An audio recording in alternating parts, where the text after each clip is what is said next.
والصلاة والسلام على من كان نبيا وآدم بين الماء والطين سيدنا ونبينا وشفيعنا وحبيبنا ومولانا محمد رسول الله صلى الله تعالى عليه وسلم الذي أرسله بالحق بشيرا ونذيرا وداعيا إلى الله بإذنه وسراجا منيرا فقد قال الله تبارك وتعالى في كلامه المجيد والفرقان الحميد أعوذ بالله من الشيطان الرجيم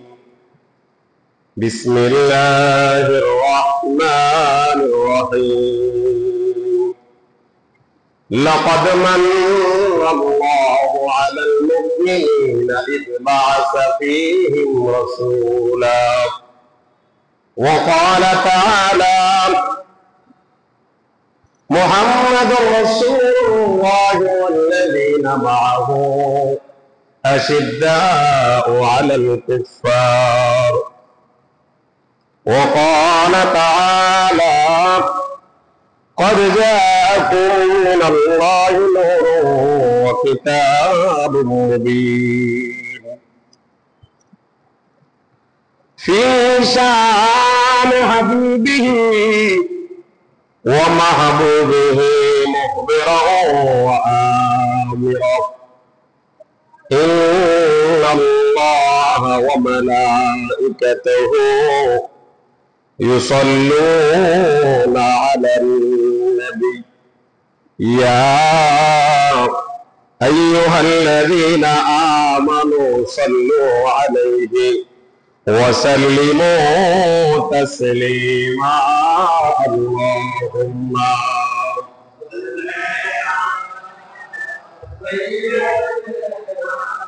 مولانا محمد وعلى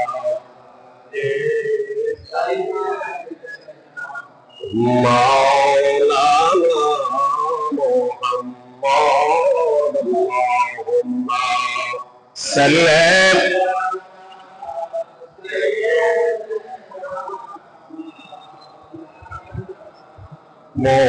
محمد وعلى آله سيد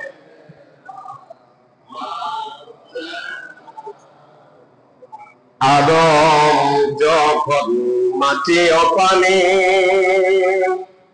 নূর নবী খোদার রাসূল সৃষ্টি কোলে তিনার মতো নাই যে কেহ সমতুল আল্লাহুম্মা সাল্লিম মারহাবা مولانا محمد وعلى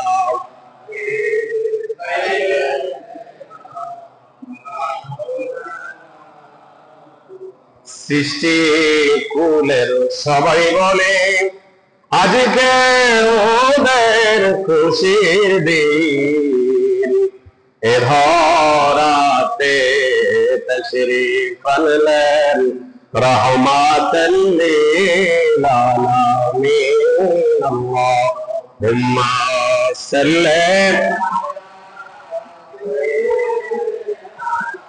মাওলানা মুহাম্মদ ওয়া আলা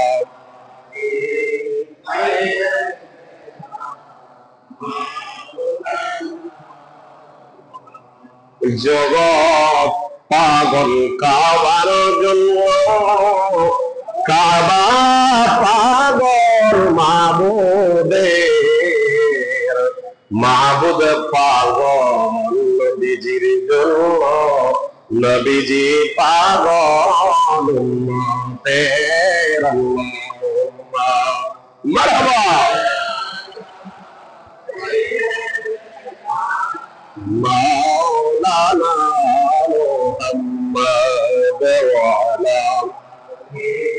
سيدنا لا إله لا إله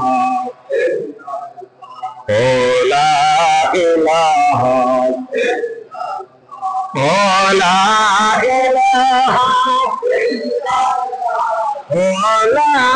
إله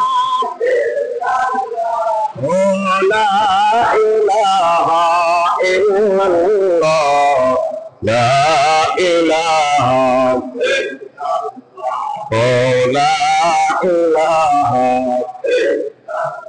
لا إله إلا الله محمد رسول الله صلى الله عليه وسلم দুনয়নে রসূল পাক দেখিলে কেমন হতো আহা দুনয়নে রসূল পাক দেখিলে কেমন হতো জন্ম আমার নবীর যুগে হলে ও জন্ম আমার নবীর যুগে হলে দুনয়নে রসূল পাক দেখিলে কেমন আহা দুনয়নে রসূল পাক দেখিলে ও জন্ম আমার নবীর যুগে হলে ও জন্ম আমার নবীর যুগে হলে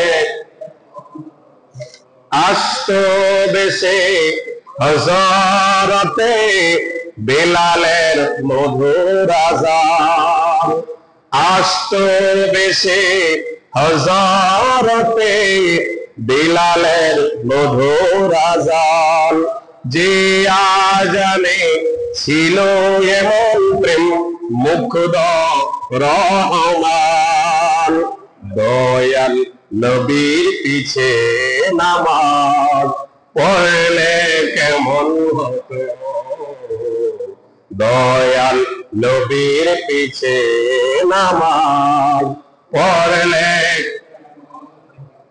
দুনয়নে রসূল পাক দেখিলে আহা দুনয়নে রসূল পাক দেখিলে ও জন্ম আমার নবীর যুগে হতো জন্ম আমার নবীর যুগে مولاي صل وسلم دائما ابدا على نبيك خير الخلق كلهم معزز محترم واجب الاحترام সম্মানিত সামিআন کرام রাহিমানি ওয়া রাহিমাকুমুল্লাহ তাআলা আল্লাহ পাকের আলিশান দরবারে লাখ কোটি শুকর ও সুজুদ যে মহান আল্লাহ পাক আমাদেরকে রবিউল আউয়াল মাসের শেষ জুমা নামাজ আদায়ের নিমিত্তে তথা আজকে 25শে রবিউল আউয়াল 20 সেপ্টেম্বর 19 সেপ্টেম্বর চৌঠা আশ্বিন রোজ শুক্রবার আল্লাহ রাব্বুল আলামিনের দরবারে লাখ কোটি শুকর যে রাব্বুল আলামিন আমাদেরকে রবিউল আউয়াল মাসের চতুর্থ জুমার আদায়ের নিমিত্তে আল্লাহর ঘরে আসার কথা যে রব্বে কারীম আমাদেরকে সুযোগ দান করেছেন রব্বে কারীমের দরবার উচ্চ আওয়াজে জবান খুলে বলি আলহামদুলিল্লাহ লক্ষ করে দুরূদ ও সালাম ওই নবী পাকের কদম মুবারকে যিনি হায়াতুন নবী জিন্দা নবী নূরুল নবী শফিউল মুযদাবিন রাহমাতাল লিল আলামিন রাহাতাল আশিকিন মুরাদিল মুস্তাকিন শামসিল আরিফিন সিরাজুস সালিকিন মিসবাহিল মুকাররবিন মুহিব্বিল ফুকারা ওয়াল গুরাবা ওয়াল মাসাকিন সাইয়্যিদুল আমবিয়া ইমামুল মুরসালিন হুজুর নূর সাল্লাল্লাহু তাআলা আলাইহি ওয়াসাল্লামের কদম মুবারকে বেহদ সালামি আল্লাহ পাক কবুল করুন সকলে বলুন আমিন মাগফিরাত কামনা করছি দুরুদে আমাদের থেকে বিদায় নিয়ে যারা আলো বরকত তথা কবরবাসী হয়ে আছেন বিশেষ করে যিনাকে কিছুদিনের মধ্যে আমরা হারিয়েছি তিনি মসজিদের অত্যন্ত একজন সুপরিচিত ব্যক্তিত্ব ছিলেন, জনাব আবু হানিফ সাহেব। তিনি আমাদের মাঝ থেকে গত হয়ে গিয়েছেন। আল্লাহ রাব্বুল আলামিন তিনার কবরটাকে জান্নাতের আলা মাকাম দান করুক, সকলে বলুন আমিন। এমনিভাবে আমাদের মা বাবা ভাই বোন আত্মীয় স্বজন যারা যেখানে কবরস্থ হয়ে আছেন, আজকের জুমার সাদকায়, রবিউল আউয়াল শরীফের সাদকায়, দয়াল নবীর তাশরীফ আওয়ারের সাদকায় তাদের কবর আযাব মাফ করে তাদের কবরগুলোকে জান্নাতের আলা মাকাম দান করুক, সকলে বলুন আমিন। আমাদের মাঝে যারা অসুস্থ রয়েছেন, বিশেষ করে আমি অসুস্থ রয়েছি, আমাদের মাঝে অনেকের বাবা ভাই বোন স্ত্রী পুত্র অনেক অসুস্থ রয়েছেন, আল্লাহ রাব্বুল আলামিন যেন আজকে জুমার সাদকায় তাদেরকে শেফা দান করে, সকলে বলুন আমিন। মুআজ্জিজ হাজিরিন, আমরা রবিউল আউয়াল মাসে ধারাবাহিক আলোচনায় আসছি। নবীজির তাশরীফ আওয়ারের আলোচনা এখনো হচ্ছে ইনশাআল্লাহ। নবীজির শৈশব, নবীজির কিশোর বয়স এবং নবীজি প্রকাশের পরে যে আলোচনা ইনশাআল্লাহ ধারাবাহিক চলবে। আজকে আমরা আলোচনা করব নবীজি আসার আগে, নবীজির বংশে তথা গত জুমাতে আমরা আলোচনা করেছিলাম আল্লাহ হযরত ইব্রাহিম ও খলিলুল্লাহর নসলে দুইজন সন্তান পাঠিয়েছেন। একজন হলো ইসমাঈল, আরেকজন হলো ইসহাক। ইসহাক রাদিয়াল্লাহু ইসহাক আলাইহিস সালাম থেকে নিয়ে আমরা যে বনি ইসরাইল বলি, ওই বনি ইসরাইলের নবীগণকে আল্লাহ প্রেরণ করেছেন। আর হযরতে ইসমাঈল আলাইহিস সালামের নসলে একমাত্র কোন নবীকে না পাঠিয়ে আমার দয়াল নবীকে পাঠিয়েছেন। সুবহানাল্লাহ। এই জন্য আমার নবীজি বলেছেন, আনা যাবিহাতাইন, আমি আমার দুইজন পূর্বপুরুষের জবের মাধ্যমে আমি দুনিয়াতে তাশরীফ আওয়ারি হয়েছি। কয়টা জবে? দুইটা। আল বিদায়া ওয়ান নিহায়া কিতাবের মধ্যে ইমাম ইবনে কাসির তিনি দ্বিতীয় খণ্ডের 208 পৃষ্ঠা থেকে 211 নম্বর পৃষ্ঠা পর্যন্ত তিনি আমার নবীজির পূর্বপুরুষ যারা ছিলেন তিনাদের জবে তথা তিনাদের নসলে যে আমার নবীজি এসেছেন, তিনাদের দুই জবের মাধ্যমে আল্লাহ আমার নবীকে তাশরীফ আওয়ারি করেছেন। এই ঘটনাটা সুন্দরভাবে তিনি উল্লেখ করেছেন। সুবহানাল্লাহ। আজকে আমি আল বিদায়া ওয়ান নিহায়া কিতাবের দ্বিতীয় খণ্ড থেকে আপনাদের সামনে উপস্থাপন করব। আল্লাহ বুঝে শুনে আমল করার তৌফিক দান করুন, সকলে বলেন আমিন। এই হাজিরিন গভীর মনোযোগ, আপনারা সবাই জানেন ইব্রাহিম আলাইহিস সালাতু ওয়াস সালামকে আমার আল্লাহ পৃথিবীর মধ্যে পাঠিয়ে বড় বড় আল্লাহ পরীক্ষা করেছেন। তিনাকে আল্লাহ খলিলুল্লাহ দান করেছেন। অনেক পরীক্ষা দেওয়ার পর আল্লাহ রাব্বুল আলামিন তিনাকে খলিলুল্লাহ উপাধি দিয়েছেন। আমার নবীজি সরকার দো আলম নূরে মুজাসসাম নবীজি আসার প্রায় 6000 বছর আগে ইব্রাহিম আলাইহিস সালাতু ওয়াস সালাম যখন আসলেন, হযরত ইব্রাহিম আলাইহিস সালামকে আমার আল্লাহ বলেন, ইব্রাহিম তুমি কাবা শরীফ নির্মাণ করো। আপনারা সবাই জানেন ইব্রাহিম আলাইহিস সালাম ইসমাঈল আলাইহিস সালামকে কাবা শরীফ তিনারা দুইজন ছেলে এবং বাবা মিলে দুইজন কাবা শরীফ নির্মাণ করেছেন। কিন্তু এই কাবা শরীফ নির্মাণ করার আগে হযরত ইব্রাহিম আলাইহিস সালাতু ওয়াস সালামকে আমার আল্লাহ আরেকটা পরীক্ষা করেছেন।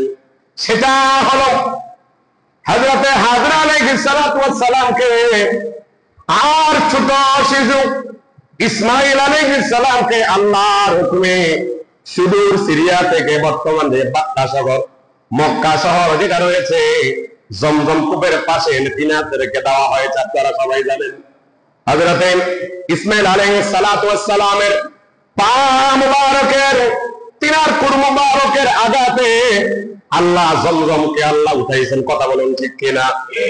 এই জমজম কূপ হযরত ইব্রাহিম আলাইহিস সালাতু ওয়াস সালামের সন্তান ইসমাঈল আলাইহিস সালাম নিদর্শন আল্লাহ রেখেছেন। এই জমজম কূপ নির্মাণ করলেন আল্লাহ রাব্বুল আলামিন শুধু এই হযরত ইব্রাহিম আলাইহিস সালামকে স্ত্রী পুত্রকে তিনি সিরিয়া থেকে সুদূর মক্কা নগরে তিনি এখানে শুধু বনবাস দেন নাই, আমার আল্লাহ রাব্বুল আলামিন ছোট শিশুকে কোরবানি দেওয়ার জন্য আল্লাহ হুকুম করেছেন। কথা বলেন ঠিক কিনা? আল্লাহ বলেছেন তোমার আপন তোমার প্রিয় বস্তুকে তুমি কোরবানি করো। সুবহানাল্লাহ বলেন। একদিন স্বপ্ন, 2 দিন স্বপ্ন, 3 দিন স্বপ্ন দেখালেন, আল্লাহ বললেন তোমার প্রিয় বস্তু যেটা সেটা তুমি কোরবানি করো।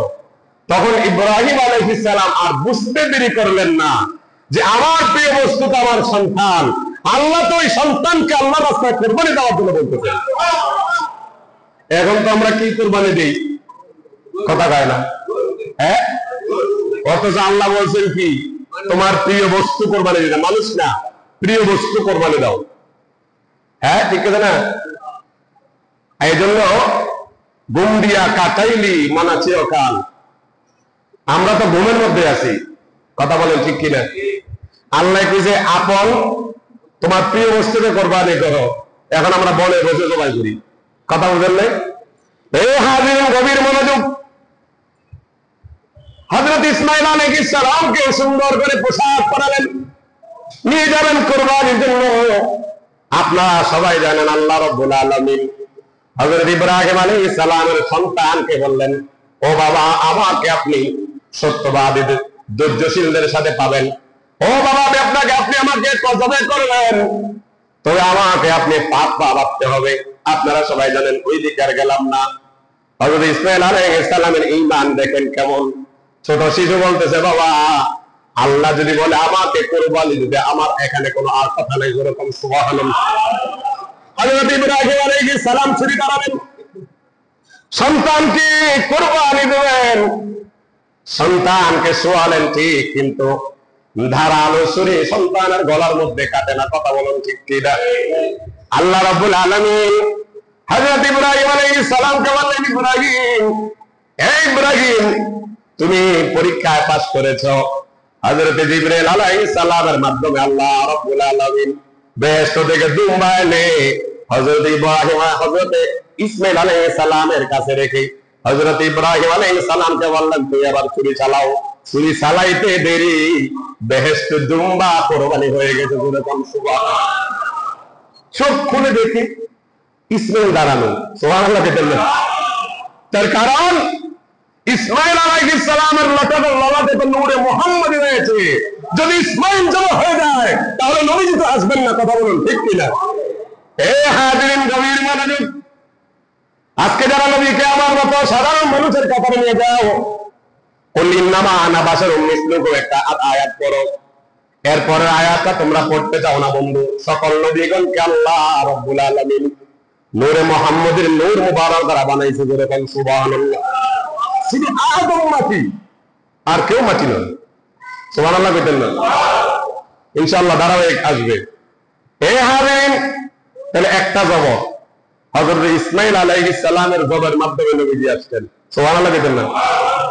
দ্বিতীয় জবাব হলো আল বিদায়া ওয়ান নিহায়া কিতাবের মধ্যে ইমাম ইবনুদ্দিন ইবনে কাসির বলেন, ইমাদউদ্দিন ইবনে কাসির রাহমাতুল্লাহ আলাইহি তিনি বলেন, খাজা আব্দুল মুত্তালিব, আমার নবীজি সরকার দো আলম নূর মুজাসসাম নবীজি আসার আগে খাজা আব্দুল মুত্তালিবকে আল্লাহ স্বপ্ন দেখালেন, হে খাজা আব্দুল মুত্তালিব, তুমি তয়্যিবা খনন করো। আপনারা সবাই জানেন ইসমাঈল আলাইহিস সালাম যে জমজম কূপকে তিনার পায়ের আঘাতে আল্লাহ দিয়েছেন, ওই জায়গার মধ্যে জুমহুর নামক কতগুলা গোত্র এসেছে। তারা ওখানে বসবাস করলো, কিন্তু পরক্ষণে তারা এই জমজম নিয়ে বিবাদন সৃষ্টি হয়েছে। কেউ বলতেছে এটা আমাদের অধিকার, কেউ বলতেছে না তোমাদের অধিকার নাই। তারা ইয়ামান থেকে গিয়েছিল, পরক্ষণে তারা যখন এই জমজম নিয়ে বিবাদন সৃষ্টি হয়ে গেল, তারা রাতের আধারে এই জমজমকে নিঃশ্বাস করার জন্য, দুঃশ্বাস করার জন্য তারা ওই জমজমকে গোটা বালু এবং পাথর দিয়ে তারা চিহ্নটা ছড়া কেন, যেরকম নাউযুবিল্লাহ।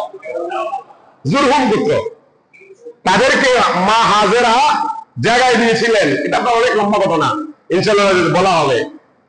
তখন এর পরক্ষণে প্রায় জমজম যখন একদম ইয়ে করে ফেলেছিল, বালু এবং পাথর দিয়ে যখন একদম চিহ্ন সহ নাই, একদম পুরো নিশ্চিহ্ন করে ফেলেছিল, তার পরক্ষণে হযরতে নবীজির দাদা খাজা আব্দুল মুত্তালিবকে আমার আল্লাহ কাবা শরীফে হেলান দিয়ে ঘুমাচ্ছেন, তিনি প্রথম দিন স্বপ্ন দেখলেন। কে যেন এসে বলল, হে আব্দুল মুত্তালিব, তুমি তৈয়ব খনন করো। হযরত খাজা আব্দুল মুত্তালিব বলে, কি তৈয়ব খনন করব? পরের দিন আবার স্বপ্ন দেখালেন, হে খাজা আব্দুল মুত্তালিব, তুমি তাহেরা খনন করো। খাজা আব্দুল মুত্তালিব বলল, তাহেরা কি? এটা কোথায় খনন করব? পরক্ষণে 3 দিন পর আবার তিনাকে স্বপ্ন দেখালেন, তুমি মায়ে জমজম খনন করো। যেরকম সুবহানাল্লাহ। এ হাজিরিন, গভীর মনোযোগ। খাজা আব্দুল মুত্তালিব স্বপ্নের মধ্যে একটু এসে বলেন, খাজা আব্দুল মুত্তালিব রে, তুমি জমজম খনন করা, জমজম খনন করার জন্য বলা হলো। খাজা আব্দুল মুত্তালিব কয়, জমজম কোথায় পাবো এটার চিহ্ন আমি জানি না। তখন স্বপ্নের মধ্যে তিনাকে বলে দেওয়া হয়েছে, হে আব্দুল মুত্তালিব, তোমাদের কাবার পাশে তোমাদের গোত্ররা যেখানে পশু জবাই করে, ওই পশুর রক্তগুলো যেখানে গিয়ে জমাট বাঁধে, তার নিজ জায়গার মধ্যে একটা সুন্দর জায়গা আছে। ওই জায়গাটা তুমি খনন করো, ওখানে জমজম কূপ তুমি পেয়ে যাবে। যেরকম সুবহানাল্লাহ। তখন হযরতে আব্দুল মুত্তালিব, খাজা আব্দুল মুত্তালিবের একজন সন্তান ছিল, নাম হলো হারেস। স্বপ্নে যখন দেখলেন কে যেন এসে বলল জমজম খনন করতে, খাজা আব্দুল মুত্তালিব জমজম খনন করার জন্য তিনার সন্তান, প্রথম সন্তানকে নিলেন। বাড়ি থেকে কোদাল আনলেন। কোদাল এনে তিনি যখন খুঁড়তে আরম্ভ করলেন, ওই সময় জাজিরাতুল আরবের সর্দার এসে বলল, তুমি কি খনন করতেছ? এখানে তো আমরা পবিত্র আমাদের পশুগুলো জবাই করি, তুমি এখানে কি খনন করো? আল্লাহ রাব্বুল আলামিন আমাকে স্বপ্নে দেখালেন, এখানে হযরত ইসমাঈল আলাইহিস সালাম কর্তৃক যে জমজম আল্লাহ দিয়েছেন, ওই জমজমকে খনন করার জন্য আল্লাহ আমাকে আদেশ করেছেন। যেরকম আল্লাহু আকবার। খাজা আব্দুল মুত্তালিবের সাথে বিবাদে লেগে গেল। বলে, না, তুমি পারবা না, আমরা এটার সাথে এক হতে হবে। খাজা আব্দুল মুত্তালিব কয়, না, আল্লাহ শুধু আমাকে নির্দেশ দিয়েছে, তোমাদেরকে দেয় নাই। কয়, তাইলে তোমার সাথে আমরা লড়াই করব। এখন লড়াই করবে, ওই আগে আমরা সিরিয়ার মধ্যে একজন মহিলা গণক আছে, যার কাছে জিন এসে গণনা করত। তার কাছে যাও, সে যেই ফয়সালা দেবে, যদি তোমাকে বলে তুমি করতেছ, তুমি করবা, এরকম যদি আদেশ তার কাছে, তার দেবতাগুলো এসে তার ওই জিনের মাধ্যমে যদি সে জানতে পারে, গণক যদি বলে, তাহলে আমরা বিশ্বাস করে নেব। কয়, ঠিক আছে। তো 12 জন সদস্য রওনা দিলেন সিরিয়ার ওই গণক মহিলার কাছে। পথের মধ্যে এমন অবস্থা হলো যে যাদের যে খাবারগুলো ছিল, ওই খাবারগুলো শেষ হয়ে গেছে। এখন খাবার যখন শেষ, আব্দুল মুত্তালিব বলে, তোমরা তো এখন ওটার ভাগ নেওয়ার জন্য আসছো, এখন তো নিজেদের জান দেওয়া যায় অবস্থা, কি করবা? তখন সর্দাররা বলতেছে, একটা কাজ করা যায়, যেহেতু আমরা 12 জন মৃত্যুর একদম সন্নিকটে, মরুভূমিতে নাই পানি, নাই কিছু, নাই গাছ, নাই কারো সাহায্য, যা এনেছি সব শেষ, তাহলে একটা কাজ করো, একজন মারা গেলে 11 জন দাফন করবো, 11 জন থেকে আরেকজন মারা গেলে 10 জনে দাফন করবো। এইভাবে দাফন করতে করতে যে শেষে মারা যাবে, তাকে তো আর কেউ দাফন করতে পারবে না। অর্থাৎ সবাই নিজ নিজ অবস্থান থেকে তোমরা কবর খোঁড়া আরম্ভ করো। আল্লাহু আকবার বল। নিজ নিজ অবস্থান থেকে কবর খোঁড়া আরম্ভ করতেছে। এখন খাজা আব্দুল মুত্তালিব কয়, তোমরা কবর খোঁড়ো, যে আল্লাহ আমাকে নির্দেশনা দিয়েছেন, যেহেতু তোমরা আমার ফয়সালা মানতেছ না, তোমরা গণকের ফয়সালা মানবে, তাহলে আমি গণকের কাছে যাবো। আমি গণকের কাছে রওনা দিলাম। এই কথা বলে আল্লাহর উপর ভরসা করে খাজা আব্দুল মুত্তালিব যখন তিনি উটের মধ্যে সাওয়ার হলেন, কিছু দূর যাইতে না যাইতেই খাজা আব্দুল মুত্তালিব যে উঠেছিলেন, ওই উটের পায়ের নিচ দিয়ে আল্লাহ কুদরতিভাবে পানি বহমান আরম্ভ করে দিয়েছেন। আরেকটু জোরে কর। অনেকে কয় নবীজির আব্বা আম্মা তো জাহান্নামী ছিল, কয় না? অথচ আমার নবীজি বলেন, আমি পবিত্র অবস্থায় দুনিয়ার মধ্যে তার শিবাবারি হয়েছি। আমার পূর্বপুরুষ না কেউ মুশরিকা ছিল। মিল্লাত আবিকুম ইব্রাহিম হুয়া সাম্মাকুমুল মুসলিমিন। এই আয়াত পড়ে দেখো মৌলবী, যখন তুমি এই আয়াত পড়বা, তখন আমার নবীজি আব্বা আম্মাকে তুমি জাহান্নামে বলবা না। কথা বলেন ঠিক কিনা? কিনা হানিফ তথা একত্ববাদের বিশ্বাসী যারা ছিলেন। এই জন্য আল্লাহ রাব্বুল আলামিন আমার নবীজির আব্বা আম্মাকে আল খাসায়াতুল কুবরা কিতাবের মধ্যে এসেছে, নবীজি জিয়ারতে গেলেন, তিনার আব্বা এবং আম্মার কবর জিয়ারত করে কোন কোন কিতাবের মধ্যে লিখেছেন যে আমার নবীজি উঠালেন, উঠিয়ে কালমা পড়ে নবীর উম্মত বানিয়ে আবার কবরের মধ্যে রেখেছেন। তুমি মৌলবী কোথায় পাও? নবীকেও কদিন করে তোমরা কাফের ফুটবে দিয়ে দেবা, নাউজুবিল্লাহ বলেন। এ হাজিরিন, গভীর মনোযোগ। খাজা আব্দুল মুত্তালিব বলেন, এ যারা আমার সাথে সবর জঙ্গি রয়েছ, তারা দেখো আল্লাহ পক্ষ থেকে আমার জন্য পানির ব্যবস্থা করেছে।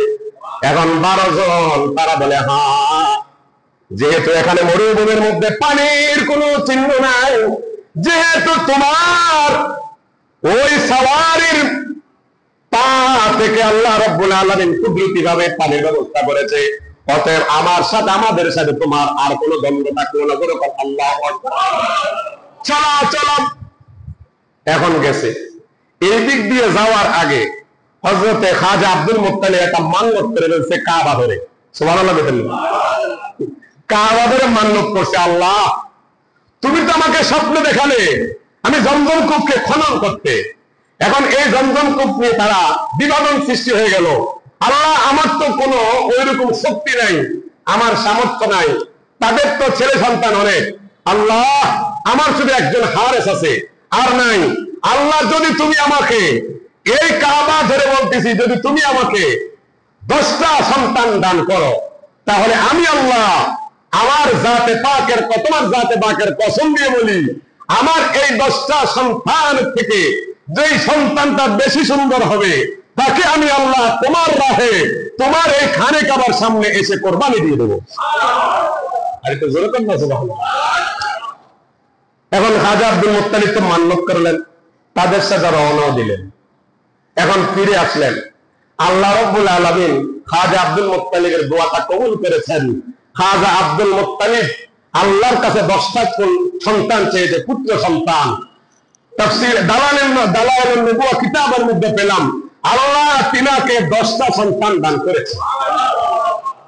কিতাবের মধ্যে আছে তিনাদের নাম, 1 নম্বরে হারেস, 2 নম্বরে জুবাইর, 3 নম্বরে জার, 4 নম্বরে মুকাওয়ি, 6 নম্বরে আবুল আহাব, 7 নম্বর আব্বাস, 8 নম্বর আবু তালেব, 9 নম্বর আমির হামজা, 10 নম্বর আমার আপনার নবীজি খাজা আব্দুল্লাহ, নবীজির আব্বাজান খাজা আব্দুল্লাহ। যেরকম সুবহানাল্লাহ।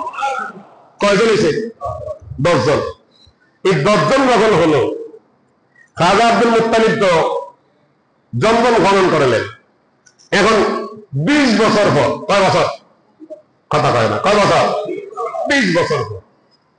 20 বছর পর ওই খাজা আব্দুল মুত্তালিব তিনি কাবার সাথে হেলান দিয়ে আছেন। আল বেদায়া ওয়ান কিতাবের 2য় খণ্ড 210 নম্বর পৃষ্ঠার মধ্যে সুন্দর করে নকল করা আছে এই ঘটনাগুলো। খাজা আব্দুল মুত্তালিব হেলান দিয়ে আছেন, তখন তিনি স্বপ্নে দেখলেন কে যেন তিনাকে বলতেছে, এ খাজা আব্দুল মুত্তালিব, তুমি যে কাবা শরীফ ধরে মান্নত করেছিলে, এখন তোমার সময় এসেছে ওই মান্নত পূরণ করার জন্য। বলেছেন সুবহানাল্লাহ। এ হাজির, একদিন নয়, 2 দিন নয়, খাজা আব্দুল মুত্তালিবকে 3 দিন স্বপ্ন দেখানো হলো। খাজা আব্দুল মুত্তালিব ভুলে গেলেন, তিনার মাথার মধ্যে আর নাই 20 বছর আগের ঘটনা।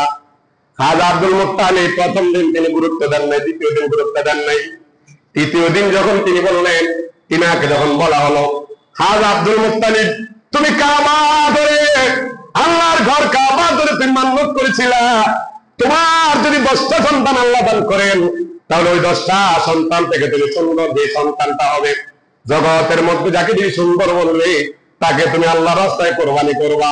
ও খাজা আব্দুল মুত্তালিব, এখন তোমার মান্নত করার সময় এসেছে, তুমি আল্লাহর রাস্তায় তোমার সন্তানকে কোরবানি করে দাও। আল্লাহু আকবার। খাজা আব্দুল মুত্তালিব বাড়িতে গেলেন, যাইয়া 10 জন সন্তানকে একত্রিত করছেন। একত্রিত করার পর তিনি দেখতেছেন যে কোন ছেলেটা বেশি সুন্দর। সুবহানাল্লাহ বলেন না? সবচেয়ে বেশি সুন্দর দেখতেছেন হারেসকে। সুবহানাল্লাহ বলেন। তিনি দেখতেছেন যে গোটা আরব নয়, জাজিরাতুল আরব নয়, মক্কাতে যারা আসেন, যত দেশ থেকে আসেন, সকল দেশ থেকে যত মানুষ আসেন, তার চেয়ে বেশি সুন্দর দেখা যায় ওনার প্রথম সন্তান হারেসকে। যেরকম সুবহানাল্লাহ। এ জগৎবাসী, খাজা আব্দুল মুত্তালিব বলে, আমি হারেসের দিকে তাকাই, আবার আমার 2 নম্বর ছেলে জুবাইরের দিকে তাকাই। আমি জুবাইরের দিকে তাকাইয়া দেখি হারে যত সুন্দর, তার চেয়ে 10 গুণ সুন্দর হলো আমার সন্তান জুবাইর সুন্দর। জুবাইর যত সুন্দর, তার থেকে 10 গুণ দেখি আমার সন্তান জেরার সুন্দর। জেরা যত সুন্দর, তার চেয়ে বেশি দেখি মুকাবি সুন্দর। এইভাবে হযরতে খাজা আব্দুল মুত্তালিব বলেন, আমি আমার সন্তানদের সাথে আমি তফাৎ করলাম। যত সন্তানদেরকে আমি দাঁড় করালাম, সকল সন্তান এক একজন থেকে আরেকজন সুন্দর। যখন আমি 10 নম্বর খাজা আব্দুল্লাহর কাছে আসলাম, আমি দেখলাম খাজা আব্দুল্লাহ এত সুন্দর, আমার সন্তান 10টা যত সুন্দর, তাদেরকে 10 গুণ করালে যত সুন্দর হবে, খাজা আব্দুল মুত্তালিব তার চেয়ে আরো বেশি সুন্দর। যেরকম আল্লাহু আকবার। ইয়া মুহাম্মদ মুস্তাফা নবী, ইয়া মুহাম্মদ মুস্তাফা নবী, ও হায় শাফায়াতের কান্ডারি, শাফায়াত নারী মদিনা ওয়ালা, ইয়া মুহাম্মদ মুস্তাফা নবী, লা ইয়া মুহাম্মদ মুস্তাফা নবী, আল্লাহর কাছে নূরে তৈয়ার দিন, গায়েবের বাণী যার মুখে ওরে দোসরা কোনো মাবুদ নাই, এক আল্লাহ, ইয়া মুহাম্মদ মুস্তাফা নবী, ইয়া মুহাম্মদ মুস্তাফা নবী, ও হায় শাফায়াতের কান্ডারি, শাফায়াত মদিনা ওয়ালা, ইয়া মুহাম্মদ মুস্তাফা নবী, লা ইয়া মুহাম্মদ মুস্তাফা নবী, সকলে মারহাবা। খাজা আব্দুল মুত্তালিব এখানে জাজিরাতুল আরবের মধ্যে তার সাথে যারা চলাফেরা করে সবাইকে একত্রিত করলেন। খাজা আব্দুল মুত্তালিব সর্দারকে ডাকলেন, বললেন, সর্দারগণ, আল্লাহ রাব্বুল আলামিনের দরবারে আমি মান্যত করেছিলাম, আল্লাহ যদি আমাকে 10টা সন্তান দান করেন, একটা সন্তানকে আমি আল্লাহর রাস্তায় কুরবানি করব। এ আরবের সর্দারেরা, আপনাদের কাছে আমি জানতে চাই, আমি তো সুন্দর বললে হবে না, আপনারা যাকে বলবেন বেশি সুন্দর, আমি তাকেই আল্লাহ রাস্তায় কোরবানি দিয়ে দেব। পাইলে নিরালায় গনবী, নিরালায় পাইলে নিরালায় গনবী, আমি ওই কদমে চুমু খাবো, ওই কদমে খাবো, চরণ ধুলি মাখবো গায়ে, পাইলে নিরালায়, পাইলে নিরালায়, পাইলে নিরালায়। আপনার খারাপ লাগতেছে? খারাপ লাগতেছে? এ বন্ধুগণ, গভীর মনোযোগ। সকল সর্দাররা বলে, এ আব্দুল মুত্তালিব, তুমি তো আমাদের কেনেছ, আমরা জানি তোমার সন্তান এক একটা থেকে এক একটা সুন্দর, তবে আব্দুল্লাহ তাদের থেকে আরো বেশি সুন্দর, যেরকম সুবহানাল্লাহ। কিন্তু আব্দুল্লাহকে তো আমরা তোমার কোরবানির বস্তু হতে দেব না। সুবহানাল্লাহ। খাজা আব্দুল মুত্তালিব কয়, না না, এই সন্তান বেশি সুন্দর, আমি তাকে বেশি মহব্বত করি, মায়া করি, কিন্তু আল্লাহর কাছে আমি ওয়াদা করেছি, যেহেতু ওয়াদাবদ্ধ হয়েছি, আমি আল্লাহর কথা মান্য করে ওয়াদাটাকে পূরণ করবো। যেরকম সুবহানাল্লাহ। খাজা আব্দুল মুত্তালিবকে সর্দাররা বলে, সর্দার, আপনাকে একটা অনুরোধ করে, সেটা হলো এই খাজা আব্দুল্লাহর জন্য আমাদের এলাকার অনেকে পাগল হয়ে আছে। আপনি তো সন্তান জন্ম দিয়েছেন, কিন্তু খাজা আব্দুল্লাহকে ভালোবাসে না। এই জাজিরাতুল আরবের মধ্যে এমন কোন লোক নাই। যেরকম আল্লাহু আকবার। হে আব্দুল মুত্তালিব, আপনি এক কাজ করতে পারেন, আপনি যেহেতু আল্লাহর কাছে ওয়াদাবদ্ধ হয়েছেন, তাহলে একটা কাজ করেন, খাজা আব্দুল্লাহর নাম লিখবেন, আর 100টা ওটের নাম লিখে আপনি লটারি দান করেন। আল্লাহু আকবার। কি দিল? লটারি। সময় একদম সংক্ষিপ্ত, লটারি দিছে। এখন খাজা আব্দুল মুত্তালিব বলতেছে, লটারি দিয়ে কি করবো? লটারি 3 বার টান দেন, কয়বার? 3 বার। প্রথমবার টানছে 100টার নাম উঠে নাই, প্রথমে খাজা আব্দুল্লাহর নাম উঠে গেছে। দ্বিতীয়বার টানলেন খাজা আব্দুল্লাহর নাম, তৃতীয়বার টানলেন খাজা আব্দুল্লাহর নাম উঠলো, 3 বার উঠলো। এখন এলাকার সর্দাররা কয় আপনি তো আপনি বলছেন 3 বার, আমরা চাই আরো 3 বার আমাদের পক্ষ থেকে দেন। এ হাজিরিন, 4 বারের সময় উঠে গেছে আমার নবীর আব্বাজির নাম, 5 বারে উঠলো আমার নবীর আব্বাজানের নাম। খাজা আব্দুল মুত্তালিব বলে তোমরা লটারি দিয়ে 1000 উট নবী তোমরা দাও না কেন? আল্লাহ রাব্বুল আলামিন দরবারে যেটা আমার সন্তান কোরবানির জন্য নিযুক্ত হয়ে গেছে, অতএব আমার সন্তান ছাড়া আর কোনো দ্বিতীয় কোনো হবে না। এই কথা বলে খাজা আব্দুল মুত্তালিব আবার টান দিলেন। টান দিতে দেরি খাজা আব্দুল মুত্তালিবের নাম উঠে নাই, 100টা ওটের নাম উঠে গেছে। কয়টা নাম? 100 ওট নাম যখন উঠলো, খাজা আব্দুল মুত্তালিব কয় তাহলে এবার আমার সন্তানের জন্য আল্লাহ হয়তো 100টা ওটকে আল্লাহ কোরবানির জন্য আল্লাহ কবুল করেছেন। এই জন্য আমার মনে হয় আনা জমি হাতাইল, আমি 2 জনের মাধ্যমে দুনিয়াতে তাসবিহ হয় হয়েছে। এই নবী কি আমাদের মত? এই নবী কি আমার আপনার মত?